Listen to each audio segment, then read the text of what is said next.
To perform touch screen diagnostics on Samsung Galaxy S26, first of all, we need to open Settings.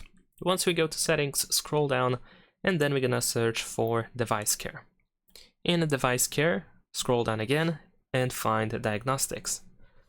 And then once you open Diagnostics, after a couple of seconds, we can choose Phone Diagnostics, and usually if you go here for the first time, your phone starts performing all tests, but you can actually close these tests by using the arrow that will be visible in the upper left corner. And if you close these tests, if you stop the diagnostics, then you will return to this menu in here where you should be able to find the touch screen option. So you can tap over here, and now we can just perform the touch screen on the phone, and only that.